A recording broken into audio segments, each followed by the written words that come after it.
Hello, everybody. Welcome to the Ladies Wot Pod. Hello, Liz. How you doing? I'm fine. I'm back here now. She's managed to get back.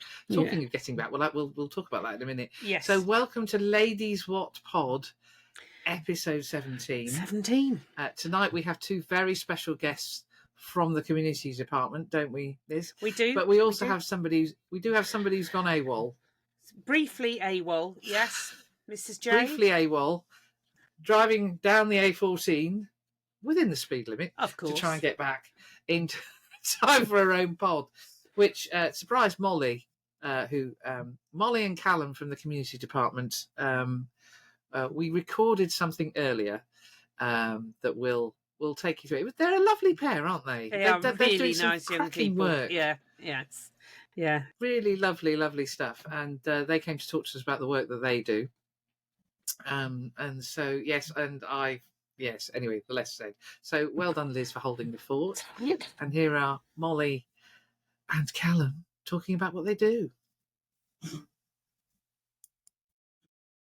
Go. Right. Good afternoon, everybody. Welcome to the Ladies Wot Pod. Without one lady, as you will see, there's movement on the camera there, and Dr. T has gone. We have a spare seat. Bye, Dr. T.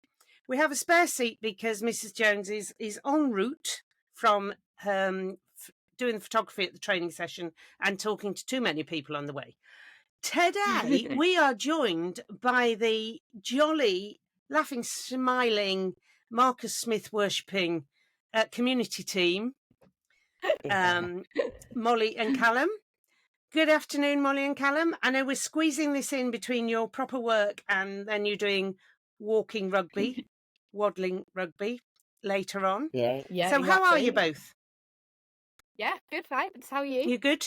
You good? Yeah. I'm going to have to ask Yeah, you to good. lean right in so that we can hear you. Still Right. can't hear us. You're going to do it one at a time, I think. This is the easiest way. Can you talk me through a day in the life of the community team? Start with Molly. Yeah, so I'm actually the intern.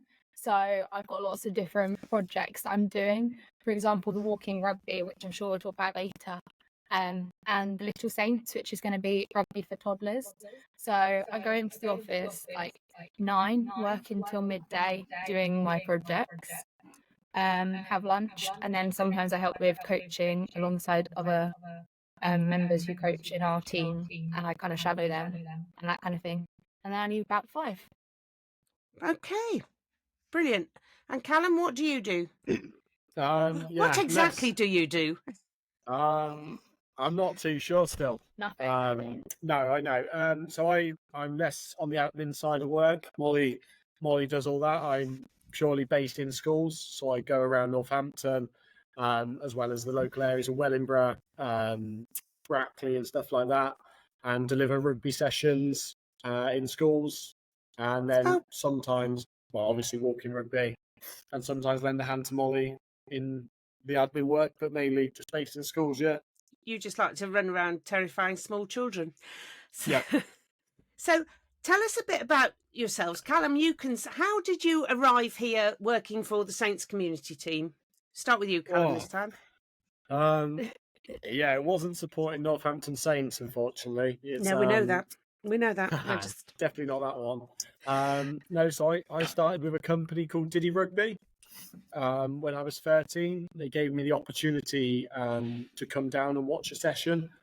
And I watched the session. They offered me a volunteer role. And then I progressed from there until about COVID. So that was my kind of start to coaching. As COVID then rolled in, I moved off to college where I started studying for the 1 year. 1 year at Loughborough College was enough for me. So I moved back home. I lasted long. But yeah, moved back home, and then got into schoolwork, where I was an apprentice at a school in Nuneaton. I did that for a year, and then that unfortunately finished down to budget restrictions. And then I moved out to Gibraltar, where I was fortunate enough to meet. Ben, my boss, who runs the community department alongside Connor. So I was fortunate enough to meet them.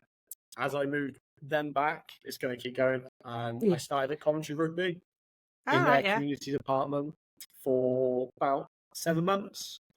And then as I was in America running camp, Ben messaged me offering me a job to start in September. And I've been here ever since, 7 months down the line. That's really excellent. enjoyed it. So. Good. Even though we've got Smith of the Finn kind, not Smith of the Marcus kind. Yes. Both great players. Yeah, absolutely. One better than the other, but yeah. Molly, how have you got here? And what are your plans? Oh, don't ask me that question. Oh, no, just... Yeah. No. So I went to university. I go to university, so I did 2 years at University of Leeds studying sports and exercise science. Then decided I don't want to finish uni because I don't want to know what I want to do in my life. So it was like, I need an internship for the year. So I have taken a year out to do a placement at Northampton Saints. So I was just looking for loads of different placements last year, and I found Northampton Saints and thought it would be good because I'm already a swimming teacher. So I am good with children. That's stretched on a Thursday night with the big children, isn't it? Let's face it. Yeah. Right, so you're still on your internship, and then are you going back to university? Yes, and then I do final year, and then hopefully graduate, and then I don't know what I'm going to do. Probably go travelling. Sounds good. So we've only got you then till when does your internship end? Like the end of July. Oh wow. So not too much longer. Wow. Right. So as I keep alluding to the walking rugby for a very good reason, because that's how we really came across each other. Well, no, actually, I did meet Callum at the Under 9s festival first of all. But the walking rugby. Let's talk about the walking rugby, because we really want to give this a big push, don't we? Yes, definitely. Who came up with the idea of launching the walking rugby? Me. You did, Molly. Yeah. Brilliant. And I believe we're the sort of first of the senior sides to actually launch our own team, aren't we? I say launch. That implies some dynamism. Push our own team. Yeah. We are. Yeah, and I'm back in. You're back in now. I'm back in now, tagged in.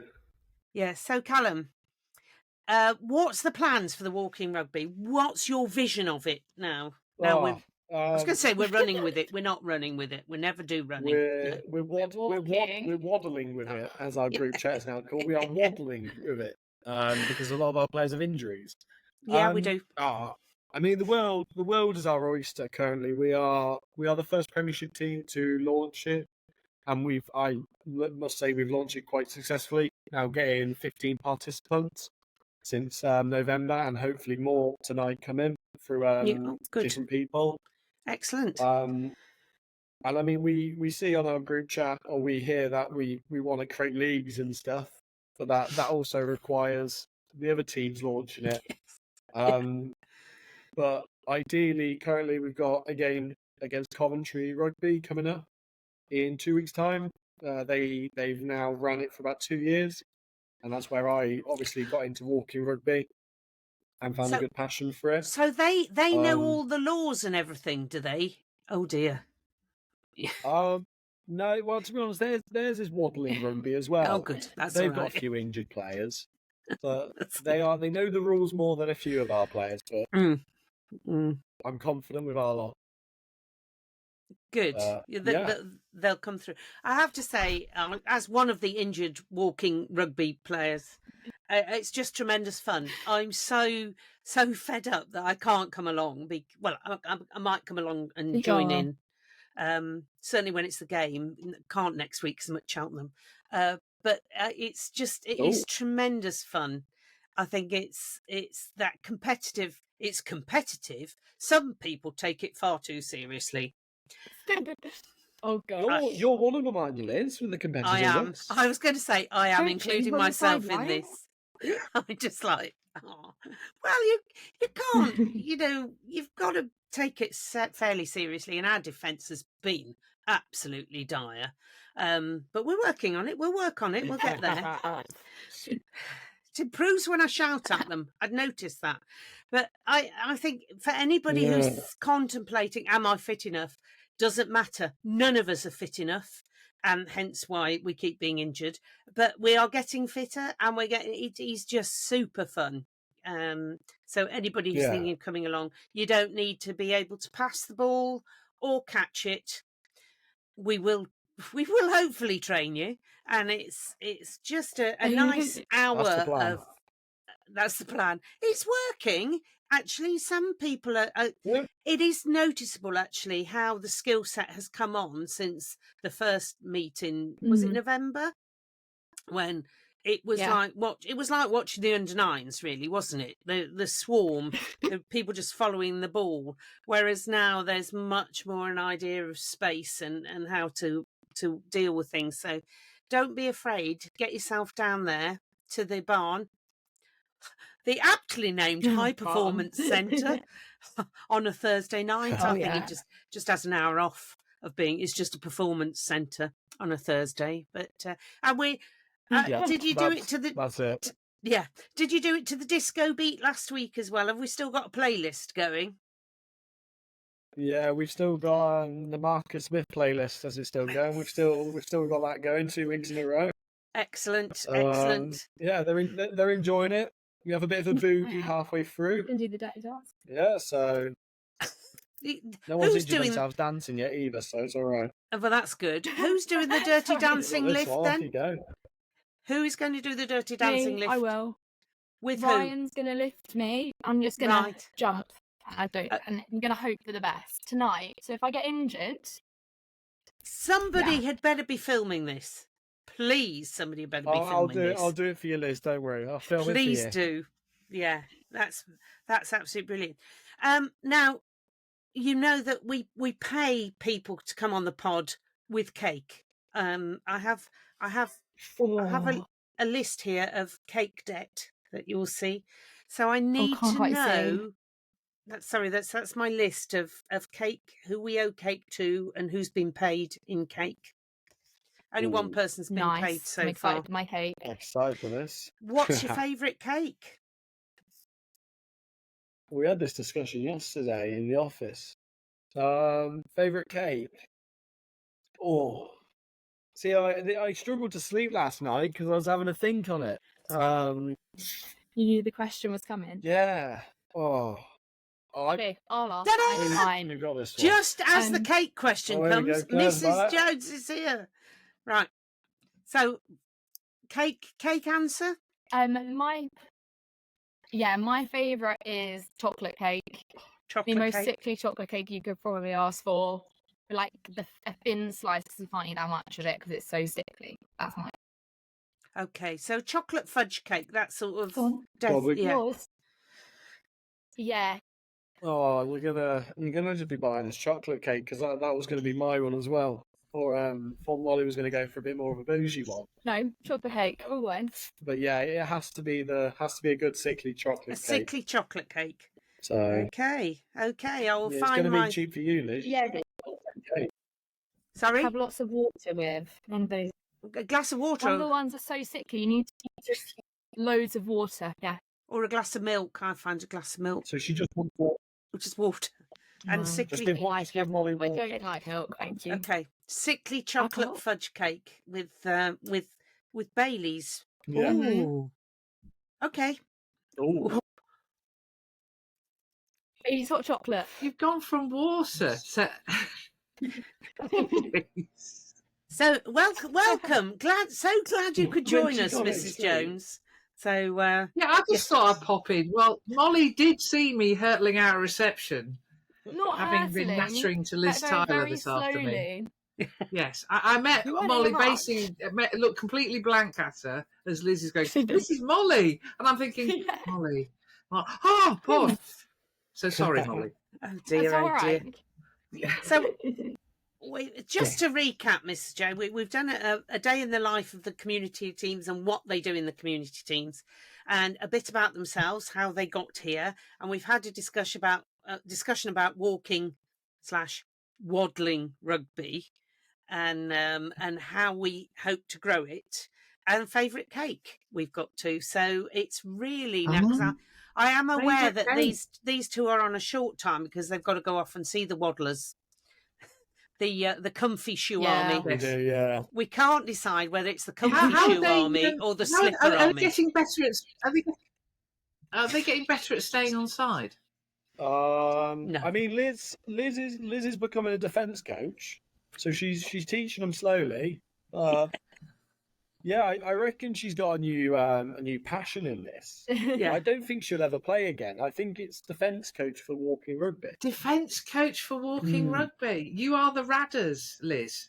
Well, yeah, we both moved to Bradford at an impressionable age, you see. I think. There you go.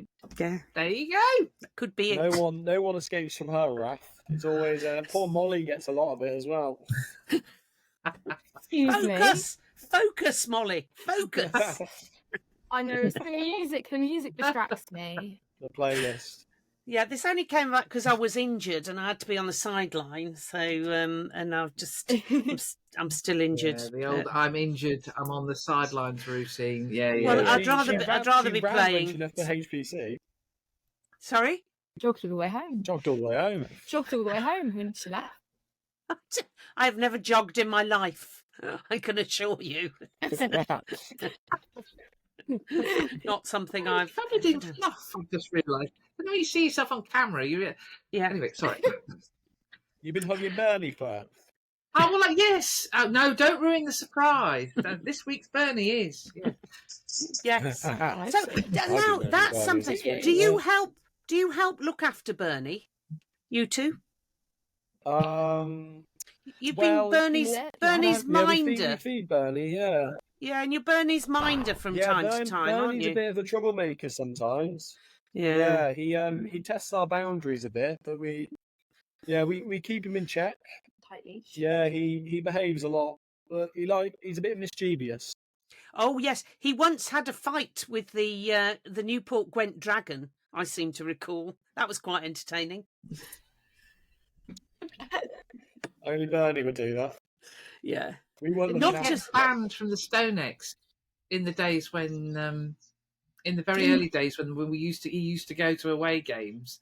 I think he got banned from the what it wasn't called the StoneX, then whatever it was called at the time. Yeah. He was Oh, banned the for being naughty. Allianz. Oh. Allianz. Why? Allianz Park, What did he yes. do to Sarri the camel that we haven't all wanted to do to Sarri the camel? I think it's what we all wanted to do to Sarri the camel, but because it was an away game, it wasn't deemed appropriate. Oh. So there you go. I do remember Sarri the camel when they played at Wembley. Do you recall this? Sarri the camel was supposed to bring the ball down on a zip wire down from the top of Yes. Wembley and got stuck. Yes. I was sort of spinning in midair. It was such a shame. Not. Yeah, poor Sarri the camel. Poor Yes. Sarri the camel. There you go. But yeah, so you help feed and walk Bernie and generally try and control his behaviour on a match day. Well, so you are doing a better job. Yeah, 'cause Yeah. Yeah, he's more behaved His music is definitely improving. His pink saxophone Yes. is yeah. Yeah, is he having music lessons? Yeah, he's yeah, Molly. That's one of Molly's jobs as an intern. She's the music teacher as well. teaching a dog on a pink. That's leading us to all sorts of trouble. So, so we've pushed the walking rugby. Is there anything else that the community team is involved with that they want to give a shout out to? Anybody you two want to? They're probably not watching or listening, but you can always try. Oh, bloody hell, how long you got? As long as you want. No, yeah, Well, if people do. I'd say we got 6 minutes. 1 minute. Yeah. Yeah, I mean, it's just we getting my Yeah. words jumbled. No, we obviously run walking rugby. So if you are interested, the contact details are they going to be below after this? They can be, yeah, They can be. absolutely. Oh, thanks very Yeah, much. we can have them. Yeah, Yeah, we so can make sure they're on. Yeah. Happily, yeah, sign up. It's one free taster per person. So if you don't like it, you You don't have to pay anymore, so just give it a go. And if you have any grandchildren or younger children, sign up for Little Saints. So it's a 2 for 1. Please sign up for both if you've got a child and you want to do a bit of walking rugby. So Little Saints. Sign up, give it a go, see how you feel. So Little Saints. What's Little Saints then? It's going Liz to is be seizing an opportunity here. it's going to be rugby for toddlers. So from the age of being able to walk until they're 5. All right. And where do you run that? What Liz, we brilliant need a idea. defence coach. For Little Saints. We haven't started it yet. Ah, brilliant. So everybody watch out for we haven't- Little Saints. Yeah, we've got Easter, like at the first week of Easter, we're going to do taster sessions for people to come and do for Little Saints. And then after that, after Easter, we're going to launch it. So yeah, it's coming soon. Brilliant. So Molly, you need to keep a record of who comes through your care. The pair of you need to get, because it could be that you. The earliest known photograph I've got of George Fairbank was when he was 12. So if we actually manage somebody at toddler level, that would be really cool. Yeah, I didn't think of that. Yes. Yeah. We will. We'll get some evidence going. We'll get someone before 12. We'll get. You've got to beat 12. I bet. Yeah, but I think toddlers before the age of 5. Now that would be cool. Massive. Yeah. That's the plan with it. We there's a gap in between where they start, where we can start them young, until they can kind of go onto our camps for the half terms. So if the opportunity is there to do Little Saints, they know what we kind of expect already when they go into camps. So there won't be a lot of delay. We can get them straight into our activities and play. So that's what Little Saints is looking to do, is to start them young. So when they either go play at like a local rugby club, or they even come onto one of our camps, they know how we expect them to listen and stuff. And they should just be ready to go and lead by example. And hopefully we get a new 15 aside coming through in a couple of years. Brilliant. Excellent. Oh, I love that. Yeah. I just don't have any grandchildren, so you're out of luck with me. No. Come on, no, mine are too old now, so yeah, there we go. But I'm sure I already reffed yours, Liz. You did, yeah. When he before he wasn't sure whether it was what he wanted to do, and we persuaded him to do it, and now he just loves it so much. And you say about defensive coach, we took him to the Lightning game, and they were doing the kick-off, and he said, "Where's their defensive line? What is going on?" So it's obviously in the genes. Must be something genetic. You've got a set of defence coach coming through, Liz. You've got a few defence coaches. Radders would have been proud. I was just thinking, what the? Well, when we're facing the kickoff, we have to have a defensive line in the under-9s, obviously, and it changes a bit when you get to senior level. I said, "You'll see their defensive line in a minute," and he did. Oh, good, the defensive line's there now. That's good. So yeah, must be genetic. Yeah. You've started him young, Liz. You've started him young. Yeah, there's nothing to do with me. That he just came out with it himself. It made me laugh. So right, we'd better. Anything else you want to say, you good young people, because you've got to dash off and control the waddlers. It's been lovely having you on. Sorry I was late, but Molly saw me flying out the door. Thank you so much for coming. Yeah, brilliant. No, thank you. Really appreciate it. Yeah. And go well with Little Saints. We need to get you back on and find out how many Little Saints you. Yes, definitely. And, you can always come down, Claire. You can deliver the session if you want. And no, you didn't want me. Yeah, photos. Oh, I can do photos. Yeah. You won't want me delivering the session. Well, let me know when it is, and if I can get down, I will. Yeah. Absolutely. Amazing. Thank you. Yeah, brilliant. you. Well, good luck with that. Have fun tonight, and good luck to the walking rugby on the 21st. I'll be there to support. Thank you very much, ladies. All right. Hello, Liz. Hello there. So that was a lovely interview with two lovely people. Very lovely. Talking about two great pieces of work at the opposite ends of the age profile. Completely opposite ends of the spectrum. But both are like herding cats.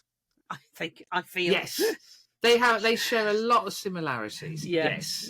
Yes. And I think actually butterflies in some cases, but there you go. Yes. But well done. So it was lovely having Molly and Callum from the community department on. Yeah.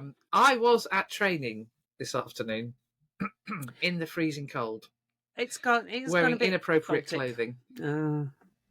Oh well. Yes, I lost contact with my fingers. No such things as bad weather, just not enough clothing. Yeah. Exactly, and I proved the point entirely. Yes. But it was lovely to be out and about, so that's why I was at the gardens, and it was grand. It was grand, and we've got a lot to talk about this week, haven't we? We have. Yes, Loads. we have. So the last game at the gardens was Loughborough Lightning winning, actually in the end quite comfortably against Sale Sharks. Yeah. Yes. Yeah. Fantastic game, And such oh an my enjoyable goodness. game. Oh, such an enjoyable, so many great performances. It was brilliant. But there is one name, I'm sorry, the Rolls Royce of rugby players, that is Emily difference Scarrett. that girl made, just keeping the shape of the back line. It was so noticeable. It was like Helena Rowland and Helen Nelson were like, oh. And Jess Weaver, I thought, had a cracking game as well at scrum half. That just spine through the middle of the team. Yeah, brilliant. Exactly. That was Absolutely noticeable. brilliant. Having her back, I think was. Excuse me. Can we just pause one moment? Shall we pause? Yes. I'll just leave it running and then we'll do the podding. I'll phone you back when I've finished. All right. Thank you, darling. Bye. Is that the IT department? There's the IT department who are in Scotland. Bloody hell. Oh, I think I might leave him in. Might leave him in. Leave him in. Leave him in. So yes, so where were we? Yeah, yes. Important things. Oh. Yes, I thought that the young girl playing scrum half again, a notable difference in just keeping that shape that didn't fall apart, and she was everywhere. She was very, very much in a Saints scrum half mould. I thought busy. Yes. Yeah. Jess. I thought Jess had a really good game. But how good was it to see Emily play? I'm going to get this one before it gets me. Okay.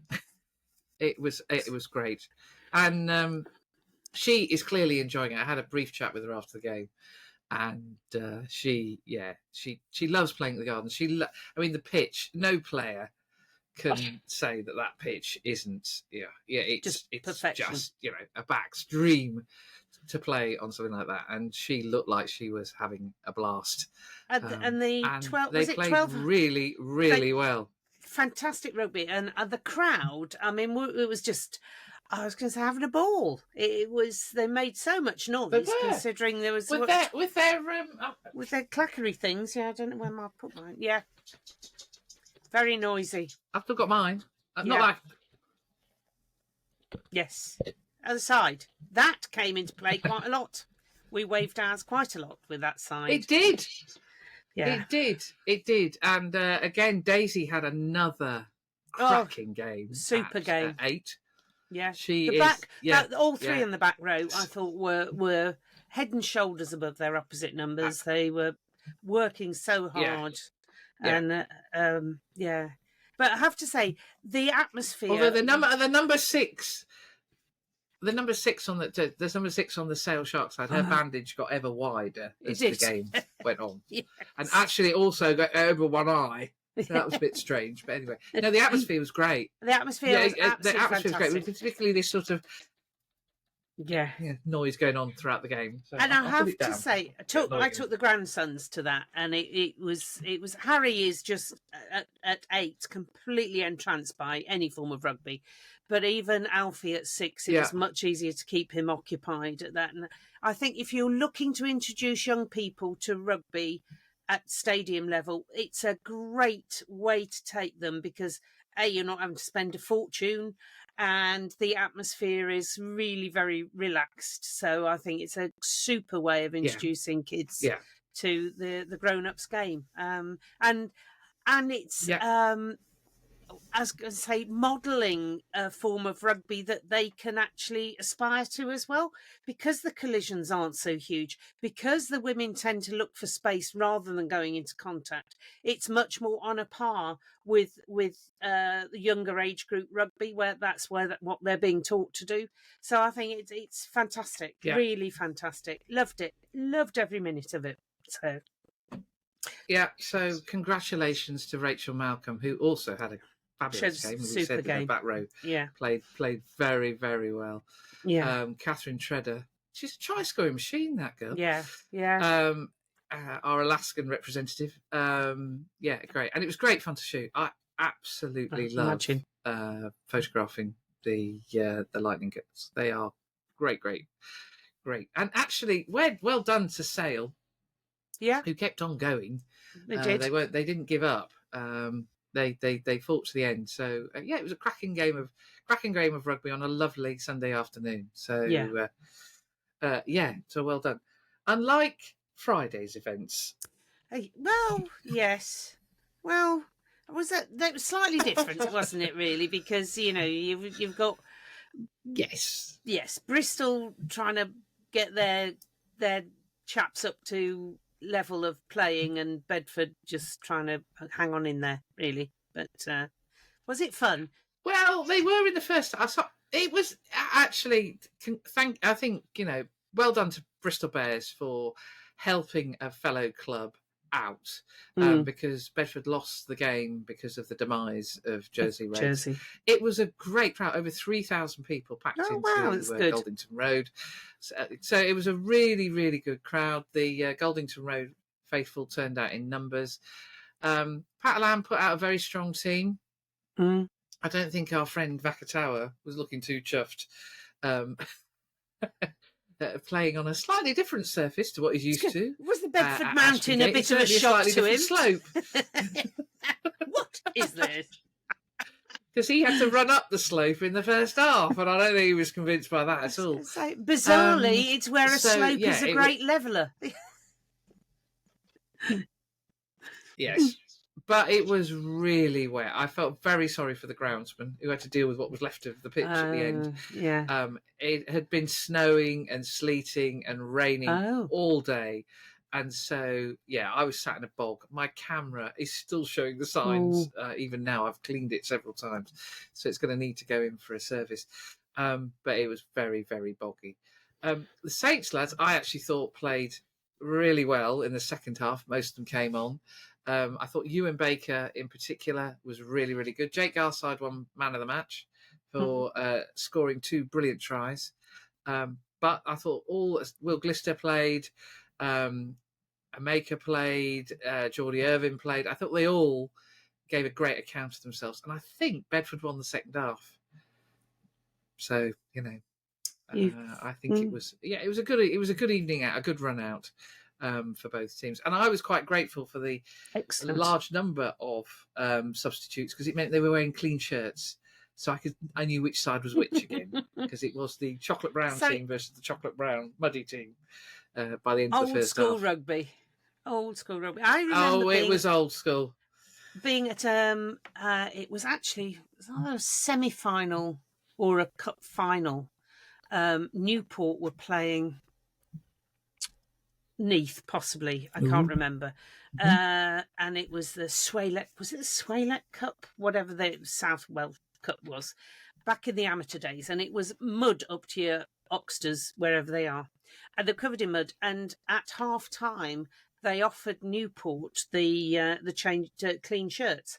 But they were Cardiff shirts. So a bit like, if you'd offer Saints Tigers shirts, no, we'd rather pay bare skinned than that. So the other team ran out in the Cardiff, which actually added an extra impetus to Newport. I think Newport won that. I think because of that. But it had to be done because you just couldn't tell the difference between the teams. It was just awful. Newport changed their shirts in that infamous hailstorm game in 2014. Yeah, they changed their shirts then, but they went from their their home shirt to their away shirt. Because they hadn't got enough home shirts left. No. So they went. So it's like they came on in a completely different shirt. Second half. Fair enough. Fair enough. Still didn't win. And Gareth Denman scored a brilliant try in a puddle. One of my favourite. Well, I was going to say, whilst we're talking about puddles and weather, we can bring you up to speed on Towcester Under 9s. They didn't play because of waterlogged pitches. Because let's face it, a small child could drown quite easily in those. So yeah, they are playing this weekend. I think training, maybe, who knows? But yeah, so dealt with one. Good to hear that. It's good to hear that they're going to be back out there. I had fun at half time at the Loughborough game. Because we did the photos under the posts. Oh yes, for the teams that played in some sort of community tournament in the morning. Oh my God, herding butterflies comes to mind. I've forgotten how hard it was, but they clearly wanted to make their mark, so we had some doing stars and some girls, wasn't it? It was all. Well, it was a mix actually. It was a mix of girls and there were some boys there, but they were mostly girls. Yeah. But yes, and there were some that want were piggybacks and then the coaches got involved. I thought, well, Loughborough could probably come on next week at the rate we're going. But anyway, yes, but it was good fun. And it was great to see the kids having so much fun. So even if it was a bit frustrating as a photographer trying to, get them together. Yeah, doing their hair and all the rest of it. I'm afraid, yeah. But yeah, hopefully they like the photos. I'm sure they will. Yeah, this week I'm hopefully doing, I can sort a few things out, the Under 10s tournament. Oh, right. Yeah. So usually, I say as you go through the age groups, so they start at 7, obviously, and then they go through to, ultimately they go through to the DPP or whatever. But at 7, 8, 9, lots of mums and dads and grandparents, and 10 is that tricky age where people have kind of got used to them playing, and it's like maybe mum or a dad or our grandparent go, and by the time they get to 15, the car door gets opened, they get pushed out. Yeah. Until don't break anything, I'll pick you up in 2 hours, and the door gets shut. But to be honest, I think that quite often by the time they get to 15, it's mutual. No, mum, don't, just drop me off. Don't come and chat. Yeah. It's when they've got beards at 14 that I can't be doing with it. Yeah. I've watched some of those. That freaks me out. Yeah, I remember watching when I used to watch Sam play, and you'd think, how is that child is never under 15? Can we cut his leg off and count the rings? There's something very, very dodgy about that child. Yeah. Yes. And there's always one that's about 8 inches taller than all the others. Yes. Yeah, that was cool. But I do love. Yeah, it was Courtney or his brother. His brother similarly. Yes, yeah. Yes, I remember Val. I remember Val standing behind me as Courtney's brother. I can't remember his name. Bless him. As he flattened another child perfectly legally. It was just that he's about 9 foot taller than the kid. Yeah. And the kid ended up in a sort of star shape. And Val sighed and said, "I do wish she'd stop killing people."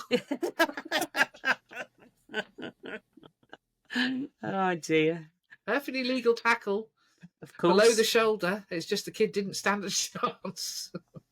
Well, a bit like his brother against any French scrum half, really.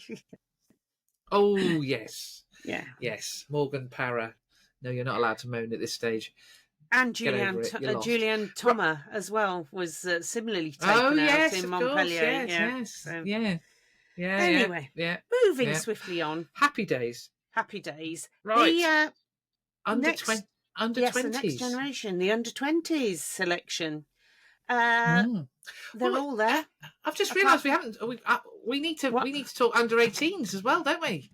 We do. Yes. Let's talk under 20s while I look up the under 18s. Yeah, look up the under 18s. So under 20s, Craig White, I'm presuming, is injured. Is he still after his injury? But the others, I believe so. Archie, Toby and Henry Pollock, all present and correct. Henry, who, nice piece. The BBC actually had not only a nice piece, but a factually correct piece about him recently this week, didn't they? Which was pleasant to see. Not done by the team at Look East, obviously. Yes. Bless. Well, they did feature Felsted. We shouldn't do Media Watch, but they did feature Felsted School, which I got cross about They did. because that's a Yes. feeder to Sarries. They feed Yes. Saracens. Oh. They didn't feature NSB, but they are in the region, so I thought, Oh, Mm. yeah. okay, yeah. And Felsted were always the team that my daughter's school played, and they were also a feeder for Sarries, so we don't talk about that. And the two schools hated each other, so it's the usual old, nonsense. I can't actually find. We have several under-18s. I've singularly failed to find who they are, but as a result, we have got quite a few I think 4 in the under-18s. So, that's really good. Well done. Well done, the academy chaps are doing sterling work there. It's very exciting. Very exciting stuff coming from through the academy, and I suspect that their selection is probably better into the academy in the first place. I think we'll see, as has been happening actually for the past few years, more people coming through the academy and staying into senior contracts. As at one time, it was lucky if you'd get one through in any year, but we are seeing that the academy is working a lot more efficiently, and that's just very exciting. I think very exciting. It's really exciting, and we're that season, aren't we? Where Hoppers and his team will have had to have had those difficult conversations, with some of the lads, and but it's doing its stuff, isn't it? I mean, it's producing what we'd hoped. All those. The reason you're seeing me. Here we go. Academy. I'm just gonna. I was trying to find these under-18s, but they're eluding me. They're a bit because rapid. they deserve recognition. But we are. I think the great news is that we're about to learn who of this year's crop will be given their academy contracts. Yes, that's about to happen soon. So that's very exciting. It's really exciting to see who of that group that got to the final. That under-18 team was very exciting team to watch. Oh, brilliant! Absolutely brilliant. Yeah, no, absolutely brilliant. And I think we're very lucky to have the group that we do. Mm-hmm. I think they are. They're great. They're just brilliant. You found it. Yeah. You can't. Right. No, I failed singularly. You shouldn't let me try and do research on the fly. Just rubbish. Sorry, it's not my fault. Mea culpa.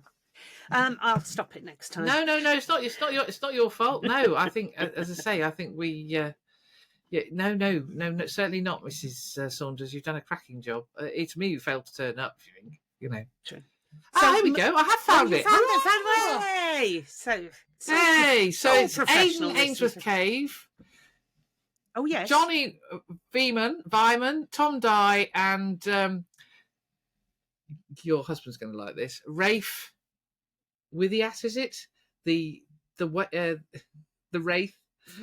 Rafe the Wraith. Yeah, the Wraith. went through right there, he ghosted through. Yes. Yeah, he ghosted through. Yes. So those are the 4. I knew it was 4. Yeah, that's pretty good. They've been.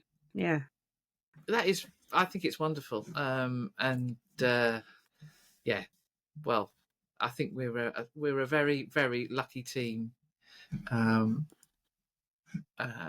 Despite losing that final, I think we've got some great youngsters coming through. Great youngsters, and of course, like Archie and Henry Pollock and Toby Cousins, yeah, and very quick. Craig White. They will be moving up a notch, of course, won't they? Oh, absolutely. I mean, and you can see they're already vying. They're going to be, staking their claim, and some of them, I think, are eligible to play next year as well. So I think Henry can play under 20s next year. So I don't he think can. And Archie some can. of them have another 8. Yeah. So they've got another 8 year ahead of them, which I think is great.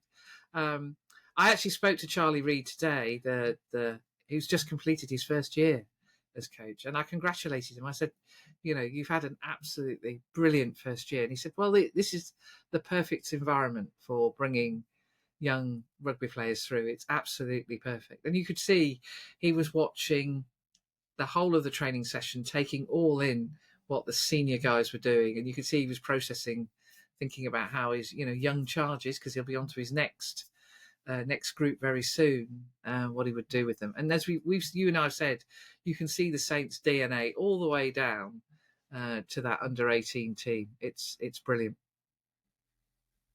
Good. Yeah, I think it's the future's looking bright still, isn't it? It certainly is. Certainly is, Mrs. Saunders. So, grown-ups. Do we have to talk about the grown-ups now? I think we do have to talk about the grown-ups now. I keep getting pinging. I'm going to shut WhatsApp down actually because it keeps pinging. I shouldn't have it open. Shut up, phone. It's all go here. Yes, the grown-ups. So let's deal with the England men first. And Sergeant Wilson is at fullback again, which is brilliant. Brilliant. Fremo's there, and surprise, surprise, my bouncy little friend Mitch, an amazing recovery, and he's starting again, which is fantastic. So the missing ones are Dingers, who we're not sure, who knows, and Finn Smith, who we think has picked up an injury. So, but it's Alex Coles, but I was going to say, and TP we think picked up an injury with England A. So yes, but they're still winning. They're still there or thereabouts. The ones they there certainly are. Well done to Mitch. I mean, he did tell me it wasn't as bad as it seemed at first, and I thought he was going to make it worse. I think he tried to prove to you. He did. Look, bouncing about. Stop it. So, anyway, we didn't need to feed him pikelets anyway. Sergeant Wilson. Yeah. Sergeant Wilson. More power to your elbow, mate. Go for it. Absolutely, well done. And they had a thing in one of I think it was in the Times, about how Freddie Stewart is the best in the country under the high ball at 90%. Sergeant Wilson's stats are 89.7. So that's barely a cigarette paper's difference, is it? And what Sergeant Wilson brings, know his ability to deal with the attack. Yeah, to turn defence into attack is just the best. Second to none. So that's really exciting. So I don't hold out much hope against Ireland, to be honest. Really, with my heart, let alone my head, that Ireland side at the moment is just looking unbeatable. But everybody's there to be beaten, and who knows? Surely this England side has got one good game in them. Let it be this one. Well, we'll see. It's at Twickenham, so you never know. Strange things happen. You never know. Stranger things happen. But just hope the three lads give a good account of themselves. And happy birthday to Fremo. Oh, happy birthday, Fremo. And Nick Tarr, who's share the same birth. Fremo's only 23. I mean, that's the thing we've got to remember here. I know. This is crazy. I'd just have a great game and come out of it unscathed. I think it's just what every Saints fan thinks. Yes, play well, but play safely. So good on you, on Will. So, and then of course, our man in the north, Elliot, yes. Elliot's in the squad again. Off to Italy. What colour boots he'll be wearing in Italy, just to be a show-off. Quite. Yes, quite. Has the boot man visited this week? Well played, Elliot. Have a great game. I don't know what Hutch has to do to get in the team. Bless him. No, it's very strange selection with a 6-2 bench, but hey. Yes, there you go. Rory is a very, very talented player, so they must think they're going to do something special by leaving him out. Yeah, But anyway, I gave him a big hug today when I saw him. That's good. That's good. And I think he also borrowed my fishing stool to put on his boots, and he said it was very comfy. I said, yes, it needs to be. But yes, so yeah, poor Rory, but hopefully his time will come. Who knows? Well, I mean, he's a fabulous player, and we know how good he can be and how well he's played this season, which is, of course, why he's in the squad anyway. But there you go. And on the plus side, for us, it does mean that we don't have to rest him anyway, but we certainly don't have to manage him in the way that we would have done if he'd been, beaten up playing international rugby. So, let him get hungry playing for Saints again. So. I think they're all very hungry. I mean, so as I say, I was at training today. They're training, obviously, in preparation for this weekend's game against the Stormers. Much running around and buzzing about the place going on. It was good to see. It was a pretty competitive training session. They went. They're going for it, and it was great to see. I think it's going to be. I don't know. I have no idea what the team selection is. I've got not the faintest. Because they do this thing where they muddle up the teams, so you don't actually know. The ones in bibs aren't necessarily the ones that aren't going to play. They could be the ones that are going to play. Didn't Dow say it's going to be treated very much with rolling subs, and so it could be all over the place. I think it's something like a 28, 30-man squad, and they're going to have rolling subs, and it'll be a mixture of youth and I think then the Sale game takes us on a step. That'll be closer to what is going to happen. More drilling down the following week against Bristol. It would just be nice to be back there, back at the Gardens, watching the men play. It's just been good, and seeing friends again. It's been like such a long layoff. It's very bizarre. It has been very bizarre, but I think it's something we're going to have to get used to. I think as we've mentioned before, I think the Premiership Rugby Cup will play a slightly different role next year. So I think there'll be more of it in this Six Nations break. But I still think we will find ourselves with a break. And I think the players, there's several players I don't think it's a bad actually thing. Found it beneficial. Yeah. I don't think it's a bad thing. And we always used to complain about losing our best players in the why football doesn't play in the international window. Why the hell do we have to? And I don't think it's a bad thing. It's just the way it fell because of the Premiership Cup not having any rounds during the Six Nations because of the World Cup. That has just made it such a long layoff. So hopefully next season there'll be a bit more of a mixture in there, which would be good. But who knows? Who the blooming heck knows with the way the powers that be run rugby these days? I mean, it's madness. Madness. It's a good job they're not in charge of any parties in breweries. That's all I can say. See, I said parties. Excellent. And of course, it is the Premiership Rugby Cup final this weekend, isn't it? Not that we're in it. Is it? Who's in it? Leicester. Oh, yes. It is Leicester and Gloucester. Gloucester. Yeah,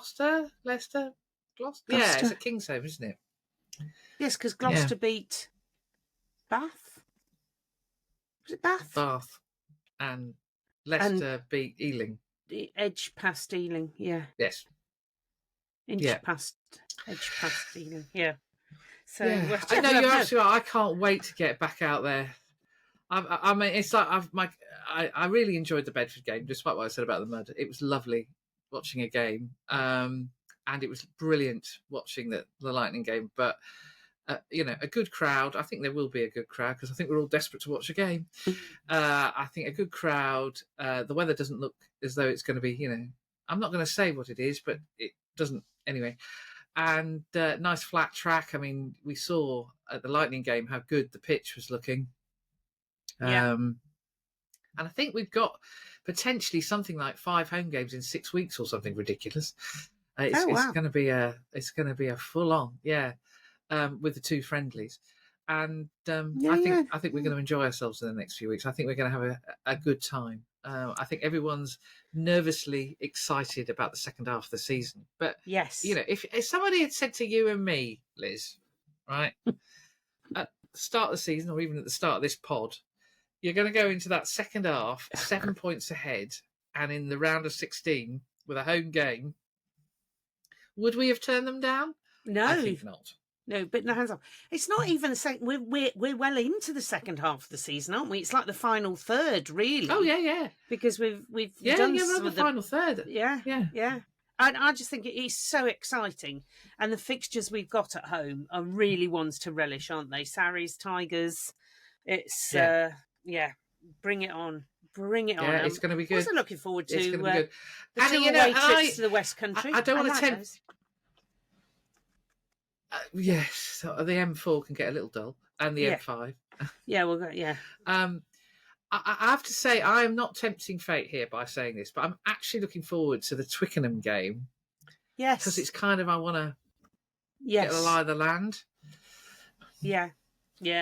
I hear what you're saying. No, I'm not tempting fate, but it's better to be prepared.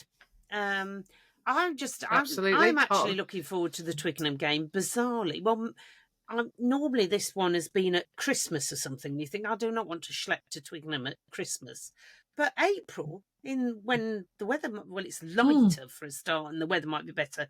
And it looks like there's a good crowd going down. It's a 3:05 game. Yeah, it's mid-April. Yeah. No, I'm looking forward to it. I'm really looking forward to it. So it should be good.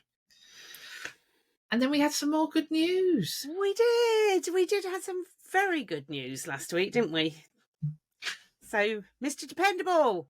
Very good news. Tom Litchfield. Yeah. Well, you can't not keep him, can you? Will play anywhere. Has boots, will play anywhere. Yeah.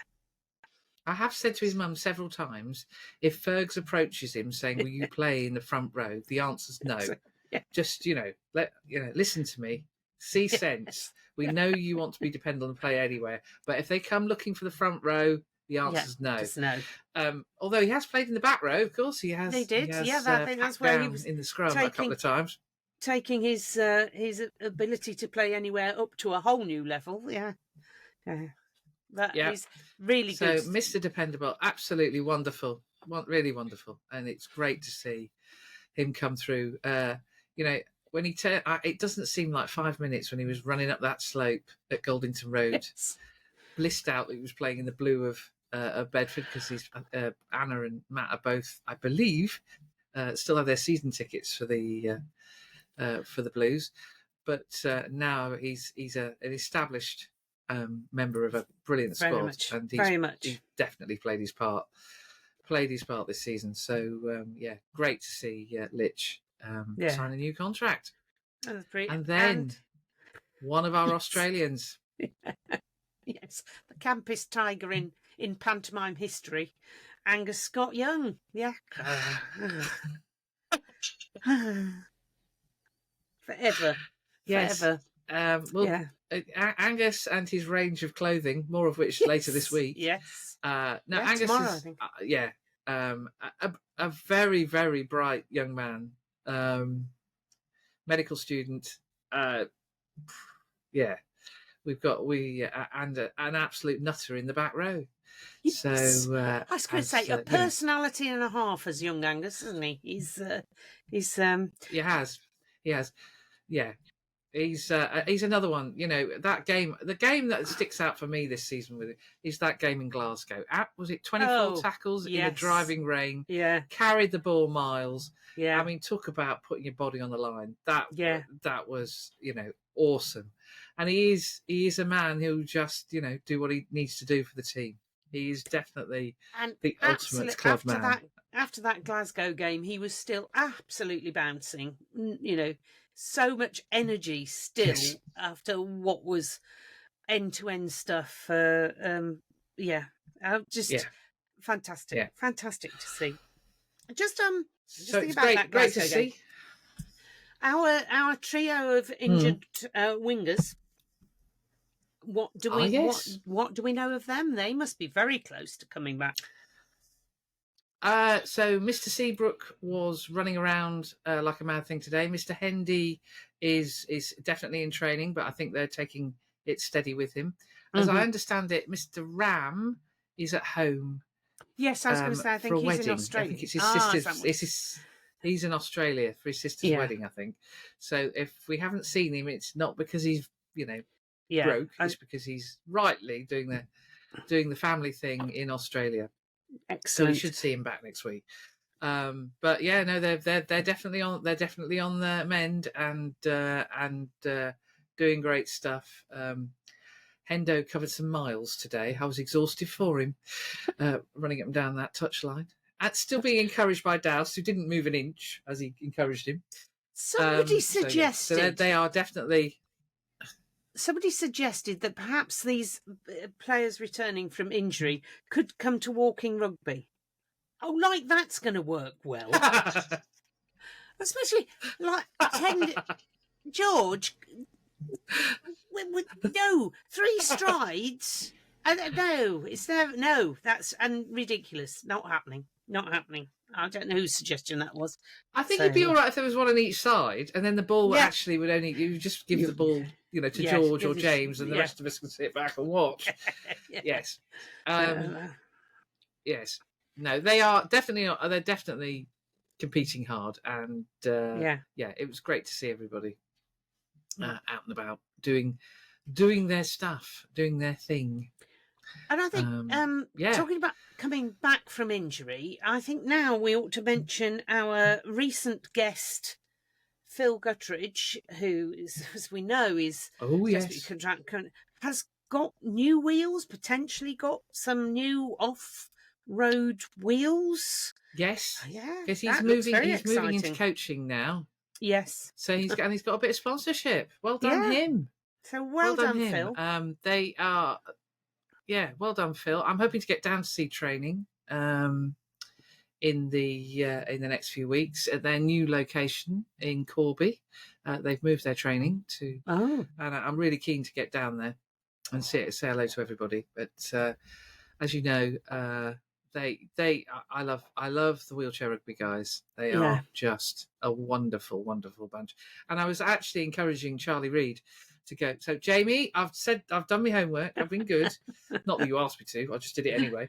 I encouraged Charlie Reid to go and actually see the wheelchair rugby guys train, because I said you'll see a squad working incredibly hard for each other. And he said, I think I will do that then. I'll go and talk to Jamie. So Charlie, maybe on your case, Jamie. Excellent. Because it is fabulous. It's a fabulous, fabulous sport. I'm very excited. It's only a month till I do the Quad Nations in Cardiff. Oh, yes. That sounds my first international tournament. Yeah. Brilliant. Yeah. Looking forward to seeing the pictures. I've got a proper title and everything. Oh, have you? You've got an access event all photographer. Areas. Event photographer. Access all areas. Got to do event photographer. I know. Who'd have thought? We'll have to pay to talk I'm really to you looking soon. Forward to that. Sherpa 1 would be saying he's been doing that for years. But yeah, true. I would also say I need to say that next week at the Sale game. The reason I'm going to do this, and this will make Sherpa 1 laugh, is for the last 4 or 5 weeks, this gentleman has mentioned me on his pod because he's a bit overexcited. So, did you see that? That was willful. Just threw itself out there, didn't it? Well, I'm on my call centre headset. You see, nothing. The Apple headphone that just threw itself to the ground, roughly. For those of you who know your Monty Python. Yes, so Scott Kelby. Oh, yes. Who is an internationally renowned American photographer and a good friend. He's mentioned me on his pod. He's very overexcited about coming to the Gardens for the Sale Sharks game. Oh, wow. Yes, so he's coming to shoot a game, and he's mentioned it every week for the last 5 weeks. So he's coming to he's actually training, he's teaching at the photography show at the National Exhibition Centre in Birmingham. So he's actually doing his day job, being a photography guru, teacher, and all-round good egg. But he's changed his flight so he can come to the Sale Sharks game, because I've always said to him, come to the Gardens, you will have a blast. Now, this is a guy who's shot NFL, NBA, all the really big American sports. So our little stadium's going to feel quite small.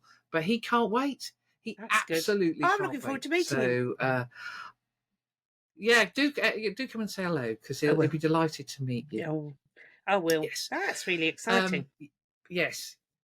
Yeah, no, it's good. And I'm sure he'll actually, I'm slightly nervous. I think his photographs could be very interesting. Anyway. Yeah. Yes. Yes, but does he know much about rugby? Yeah. Nothing. Nothing at all. That's going to be he's fascinating. Watched a little bit of it. That will be interesting. So I think knowing Scott, he'll have done his research. And his partner in crime is a guy called Eric Cooner, who went, "Oh, that's a fun sport to shoot." And Eric, a few years ago, didn't know anything about rugby because he failed to actually.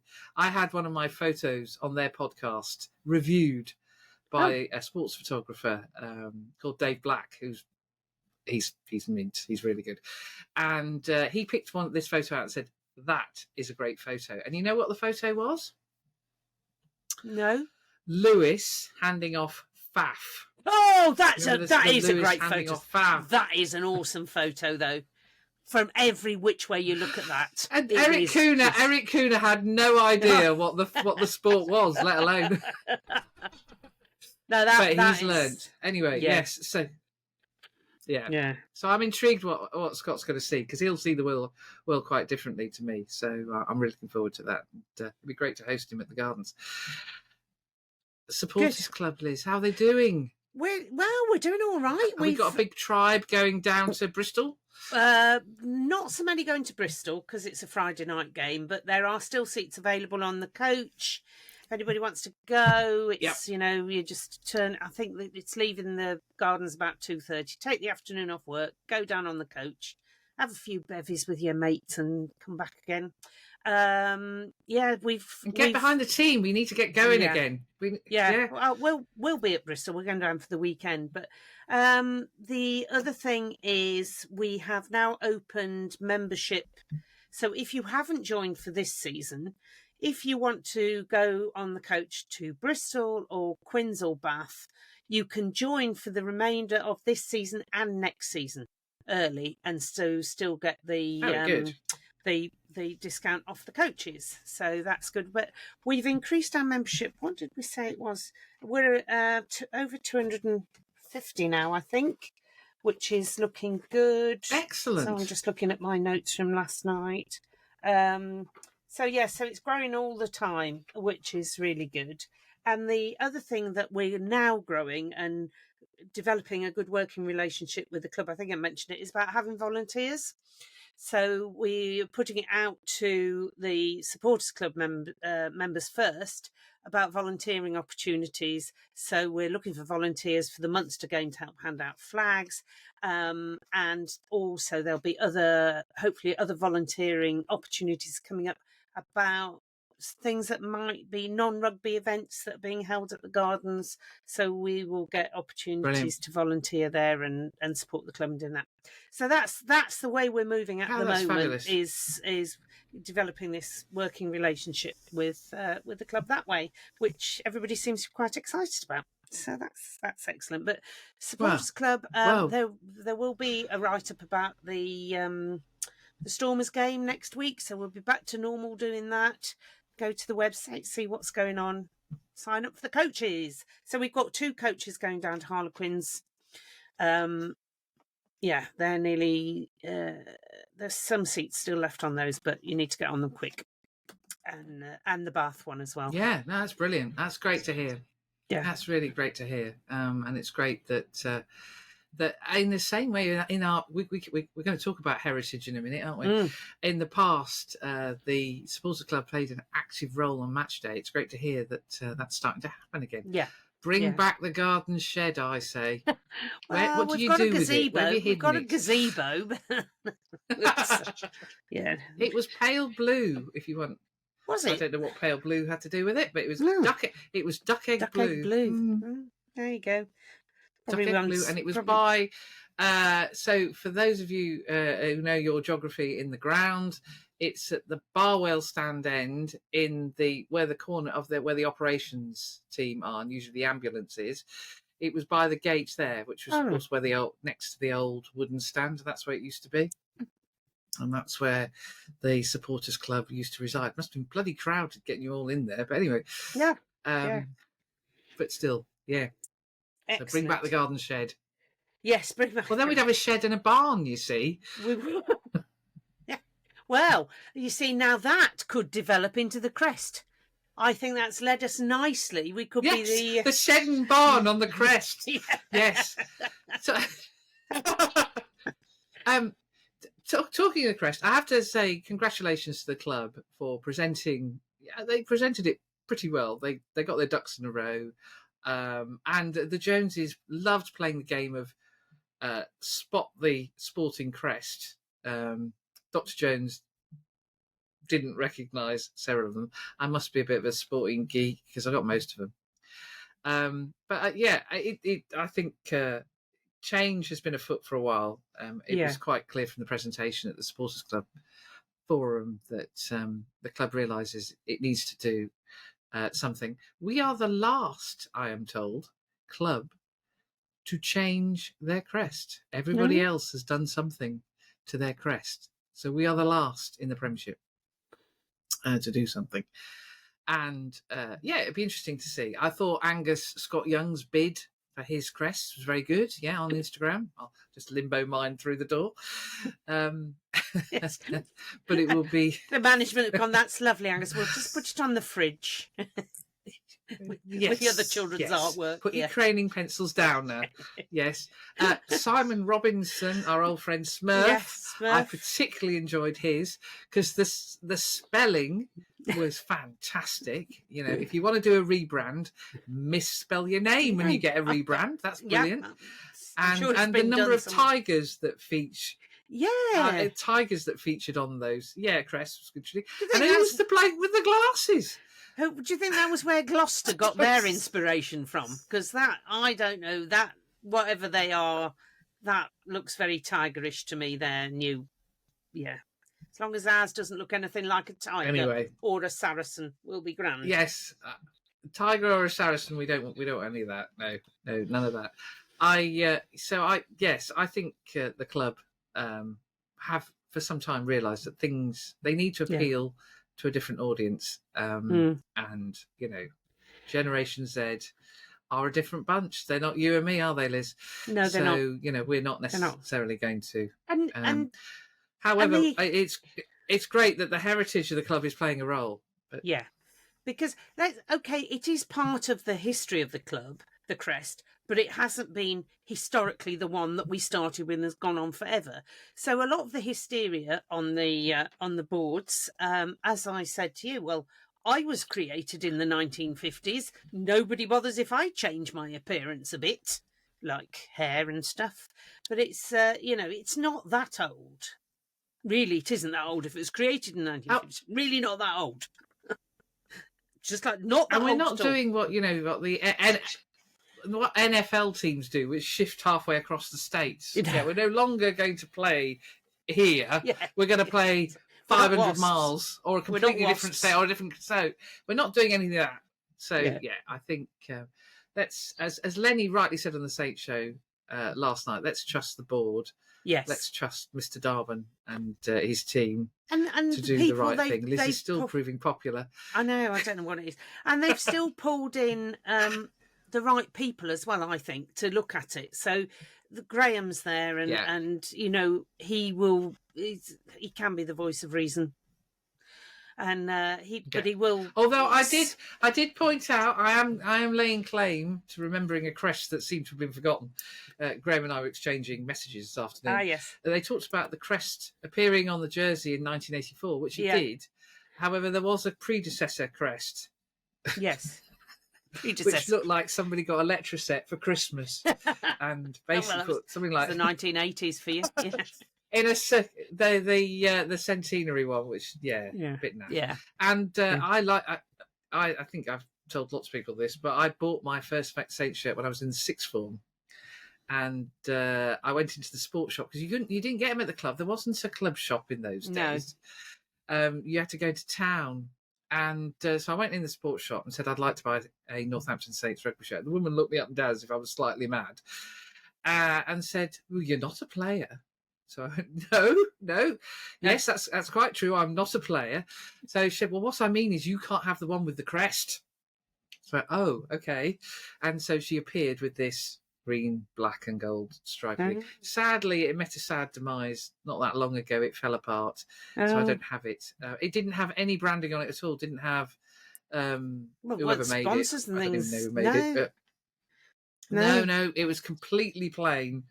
And certainly they weren't going to give an oik like me, of the wrong gender as well in those days, a one with a badge on. Absolutely quite right too. So, yes. Know your place. And it cost know my place, absolutely. And it cost me the princely sum of £13.50. There you go.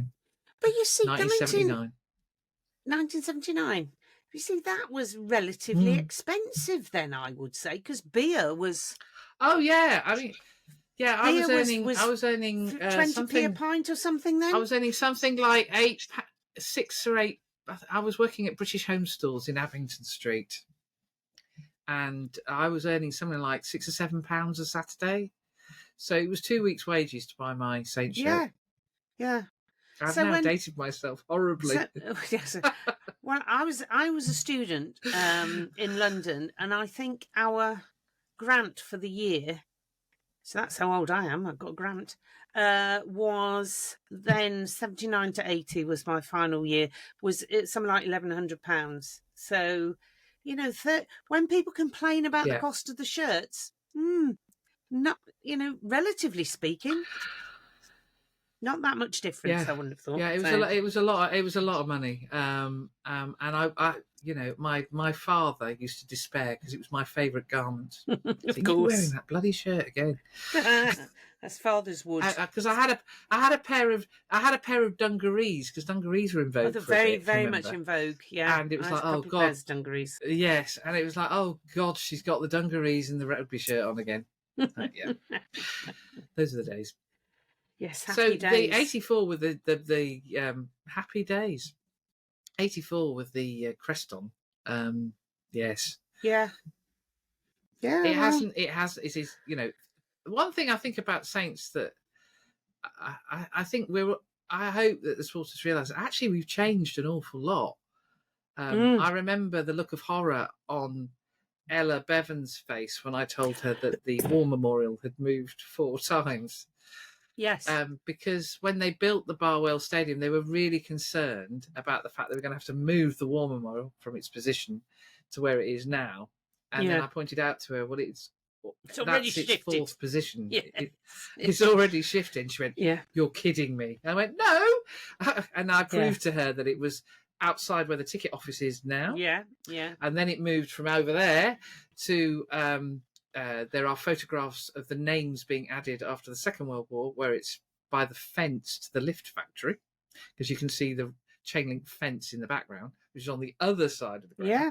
Then it moved when the Sturridge was built to the middle, and now it's obviously in its corner. So you could put it on casters, probably. It's moved so often, but as long as it's there somewhere, it doesn't matter. And it's inside the stadium, I think, is so important now. But you know, the care. I mean, Ella and the board were clearly concerned when the Barwell was built that they did the right thing about it. That actually, I think Jez Safford had to consecrate the ground. He had to have a little ceremony where they moved it to. Yeah. Yes. So when I come along, and go, oh no, that's its 4th place. Kind of. But yeah, But it's the fact they care, and this board are showing the same care with. You know, with whatever happens, because, you know, we've got to, whatever we like, we've got to agree to the next audience. We've got to appeal to the next audience, because we are not going around forever. And if it really is the case that, rugby doesn't appear in the top 20 of sports, and that's an awful lot of sports, then we've got to do something different. And it's part of a package of change. We're not completely rebranding. We're changing the crest, but there will be changes in how we present ourselves. You can see it. It's the start of I was going to say, it's how we engage evolution. with people a bit differently.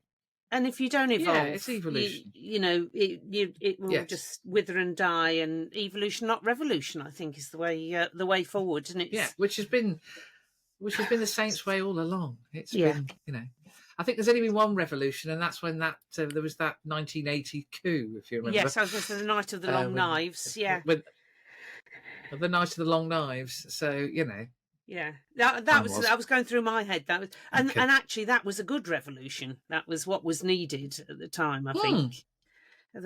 Which paved the way for us to be where we are now, and not where the likes of Moseley is.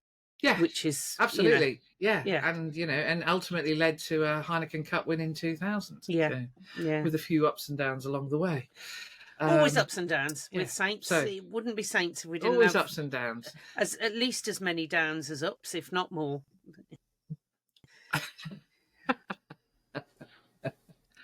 So we shall see each other at the Gardens on Saturday. We will do indeed. Mrs. Saunders. We will do indeed. I was going to say, I've started paying the cake debt. So, yes.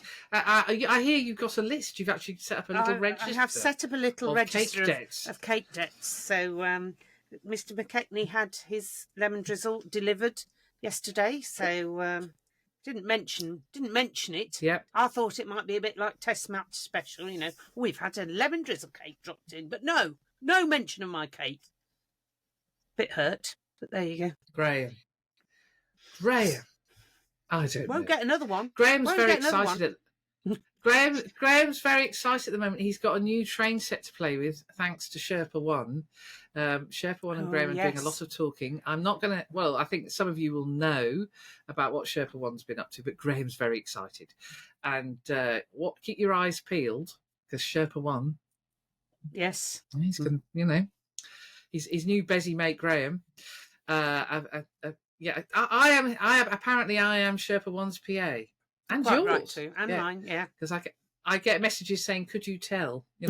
So this afternoon it was, "Could you tell Sherpa One about?" I'm not going to say who, because it's a very special player. It's a very special player. So very special player, Mrs. With J. a great story. So we will. It's because we're quite late with the pod this week because of getting the community guys getting them together at the right time. So then I was very late, and then you were very very late, and then we're at the game on Saturday, and we may have some surprise guests next week. I think maybe not. We're hoping to have some very special guests next week. Very special guests. Oh, I'm so excited about that. So excited. Very special. Yeah. Yes. Yes, we will sort that out. And that was the Ladies Wot Pod, episode 17. Bye-bye, everybody. Thank you so much. Yep. Bye.